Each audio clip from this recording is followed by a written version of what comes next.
today we're going to have a look at what I think is a very exciting pen. I was very excited about this. If you've followed my channel, you may have seen my review of the Armando Simoni Club Bologna Extra in the beautiful Arco bronze celluloid, and the company now made another version of the same pen, so same pen, different finish, in the wild dark side, known as the wild celluloid. So as I said, pretty much same pen but different finish.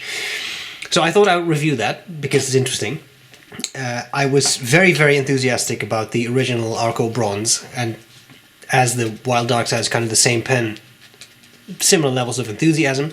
But there's two things I would like to point out. First thing is I'm going to try something a little bit differently today. Usually I hold up a sheet of paper and I show you the pen. Today I thought I would just tilt the camera. So I think that may be easier, and may be able to show off the details of the pen better, but I need to hear what you think. So if this is something you like this better, let me know. Change is always difficult. I know there's people who are not going to enjoy it, but just let me know what you think. Second thing is, I accepted a position managing the social media of Armando Simoni Club. Okay, I just want everyone to know that's the position I hold now.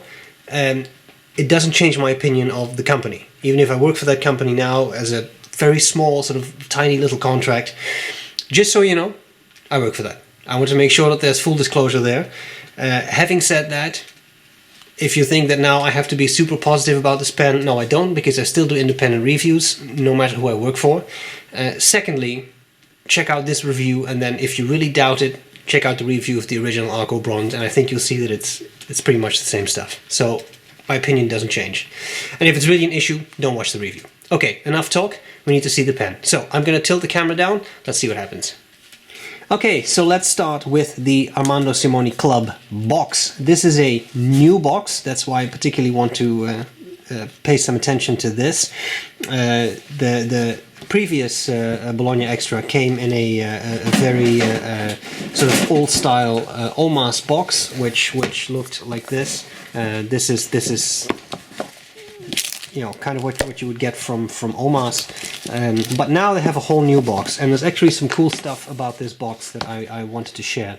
You take this out. That's just a cardboard outer sleeve. I'll take off this paper as well because it makes too much noise. Here we have the actual box. Now I think there's some cool stuff going on here. First of all, it has one of those magnetic closures, which I think is kind of nice. But this is the actual box. Now there's some more stuff in it. I'll come back to that in a second. Pens are handmade in Italy, which I think is neat. And this I think is very cool. So when you get your pen, you get it like this, suspended in this sort of display box, which I think is cool. Now, there's a purpose to this. Emmanuel, the owner of the company, explained to me that he did some tests with putting out pen. He's in Miami, so it's kind of a sea air, and he said if you leave the pen out, it can rust because of the salt in the air. He said so. What they did is design a box that basically puts the pen, it suspends the pen. It's I mean, I wouldn't go so far as to say it's 100% airtight, but if you leave the pen in the box like this, there was absolutely no rust. So it's always nice that they thought of something that will protect your pen. And to be honest, I also think it looks pretty cool because your pen is just suspended. You can even put it on your desk like this, and the pen just floats, which I think is very neat. Okay, more stuff in the box. There is the little booklet, which is just it's a booklet, a little bit of history of Armando Simoni. That's Emmanuel, the pens they make, etc. So I think that's pretty neat. Just for the record, by the way, the pen is on loan to me, so it's not my property, just so you know. It comes with a little, I like to call that the Christmas tree ornament. Multiple pens and pen brands supply something like this, but you can put that in the clip. Obviously not when you use it, but when you get it, it's kind of cute. It has the company logo in it, which I think is all pretty neat. Okay, then there is a little sheet in here. That says, we believe in making great pens, we believe beauty is the essence of each pen, etc. I like this bit. Our box will protect your precious pen from rust and humidity.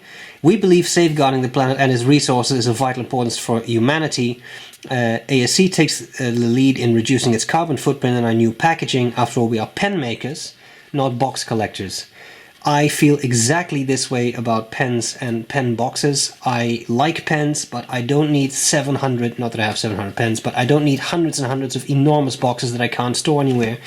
This is a nice box size. You can fit this in a drawer somewhere, and to be honest, for me, that's all I need. So I like the carbon footprint, and this is all you need. I don't need anything else in a pen box. Okay, we're almost there, but a couple more cool things in here. Come back to that in a second. You get the little ASC business card, and this is the warranty information, which is neat. And then we have some detail on how your pen was made, which I think is kind of neat too. What is very interesting is that it is signed by the person who has made this pen. So that's a neat thing. And secondly, it comes with shavings of celluloid. This is the celluloid not from any pen, but from your pen. They started with the raw celluloid, they made it, and this is what you get. So these pens are not injection molded. It's a handmade pen, or hand-turned pen, I should say. And this is what happens. So you get the quote-unquote evidence that your pen was made like that, and I think that's very cool. That's it for the box. Put that away. We need to have a look at the pen. So here we have the pen. That is the wild dark side. Good. You know, dark side.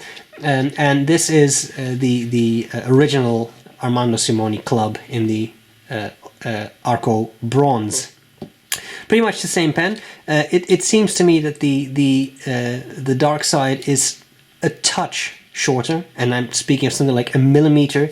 This is number 3, but in principle the same pen as the Arco.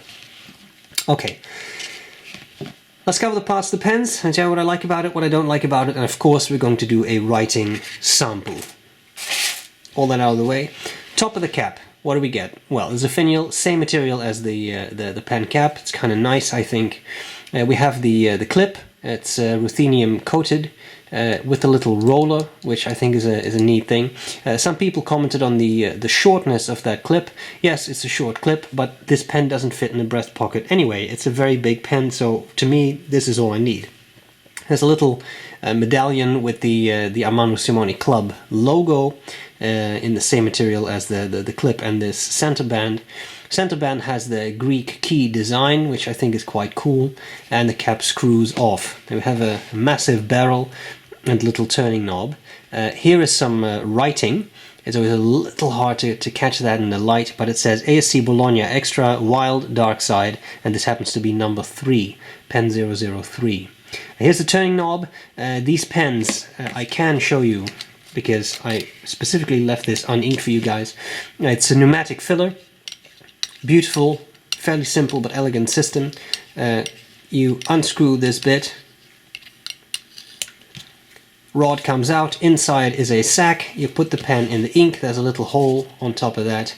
You cover that. I'm just going to hold my hand just in case some ink, some drops come out, but it should be clean. Put this in an ink bottle.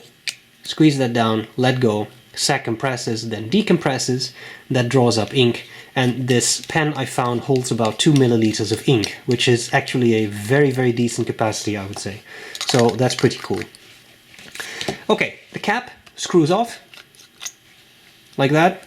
You have a pen, you can sniff it. It's celluloid smell is very interesting, camphor-like. And here you have the pen. It's a big pen. It's large, it's oversized, and it's heavy. It's definitely a very solid piece, so that's very interesting if you like bigger pens. If you have smaller hands, you like light pens, this is not for you. Section I find comfortable. Another Greek key, very much tribute to Omas and Armando Simoni, who of course started the Omas company. We have the threads there. Threads are a little sharp, but the section is so big that it's very comfortable for me to hold. This bit is completely smooth and is very comfortable. You have a nice large number 8 nib, which is described as Magic Flex. You can see that here. Number 8 nib, so the one on the bronze is rose gold, and this is a ruthenium trim. which I think really matches the material of the pen very nicely. They come with a warning, don't overflex them. They are springy, but they are not wet noodles, so you can actually spring the nib and damage it, so be careful. That's the nib, 18 karat, very nice. Then you have a giant feed, and the cool thing about these feeds, I don't know how you can see that, but there's a little line there, and the feed actually moves along with the nib as you flex it. I'll try to carefully demonstrate that a bit here. It's a little difficult, but you can see that feed moves up just a touch. I hope you can see that. So basically, two-part feed. That works very well because I haven't really had these pens run dry on me a lot.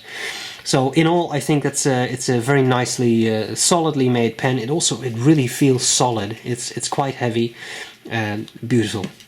So there we have the dark side. Same filling system, of course, as the Arco Bronze version.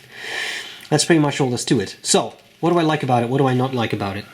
I love these pens. Seriously, I love these pens. I saw this one in DC. I immediately fell in love with it because everything about them is right. The size is right, the feeling, the weight, they write properly, they have a nice filling system, they're big pens.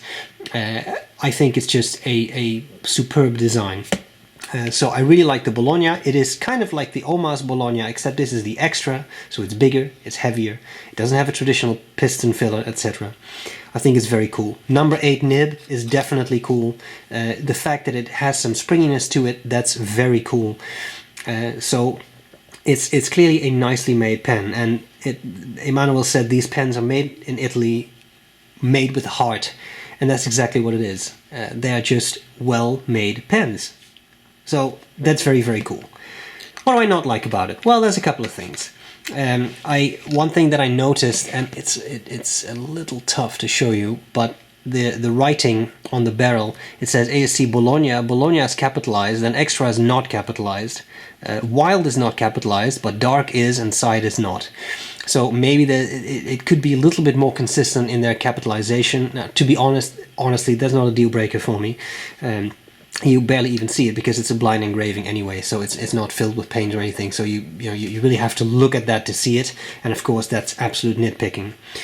One thing that I would point out that is a bit more of a thing for me, and that's a little hard to show you. Let me see if I can zoom in a little bit here. The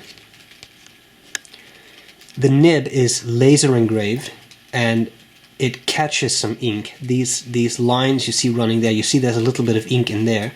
Especially with the bronze, I like to put in a brown ink. For example, my own ink, I have that in it a lot.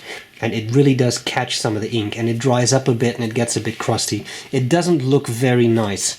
Of course, a simple solution is take a damp cloth and quickly wipe it down. But still, that's one of the downsides of laser engraving. That's not unique to this pen, but that is a bit of an issue, I think. Having said all of that, there are some obvious things, like it's a big heavy pen, but that's, I can't really criticize that. If you don't like big heavy pens, then as I said, this is not the pen for you. What I would say is these pens are not cheap. I see the quality in this. I see a lot of attractive things like size, weight, solidity, because it really feels like a solid pen. That's because there's some metal on the inside for the filling system. Big nib that writes well, nib that has some spring to it. It's all great, but it costs $1,270, and that's just a lot. Now, what you were buying is not a mass-produced, machine-made pen. It is a turn pen, so I see there is there's definitely work involved in this. It's polished with a special polishing compound and beeswax to give it a very shiny finish, which definitely works. Same thing with the bronze. These are shiny pens, that's for sure. But the price is high. There's no way around it. They are limited. They are numbered. I would say it's a limited production pen. They didn't say there's 150 and that's it. They basically produce them, as I understand it, until they run out of material. In this case, that wild or the wild celluloid.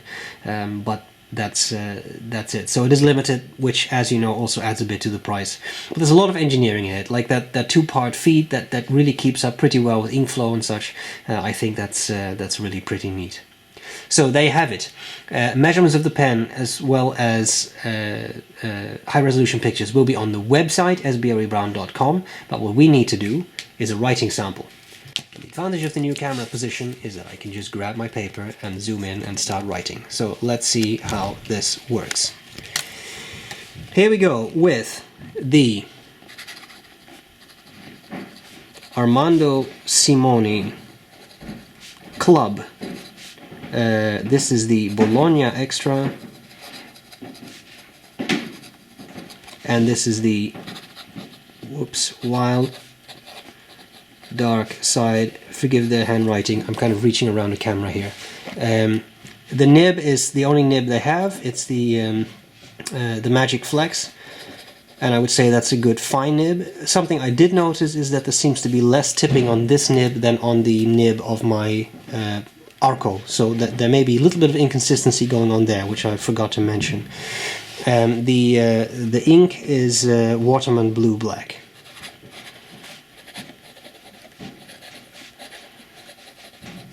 As it is a little finer, you get a little bit more feedback as you write, but I think it's still a very pleasant writer. Let's do some fast writing.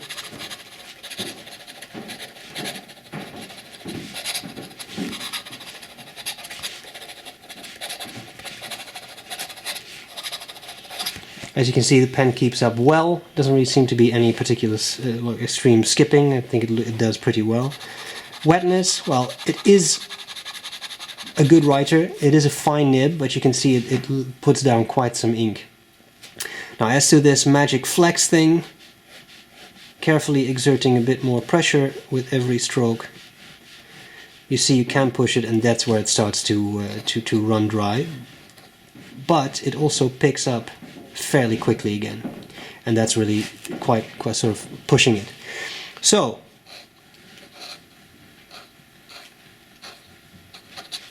if you're careful and you maybe go a little slow, although I don't even think you have to go that slow with this pen, you can definitely squeeze out some line variation. Can you do reverse writing? Well, if you really want to, I guess you can. It's already a fine nib to begin with, so you go from, I guess, a fine to an extra fine or something. But it is possible. There you have it. So, Emmanuel, thank you for lending me this pen. I appreciate it. I hope this was useful. Pen is coming back to going back to ASC now, and I'll gladly see you later. Bye bye. Bye.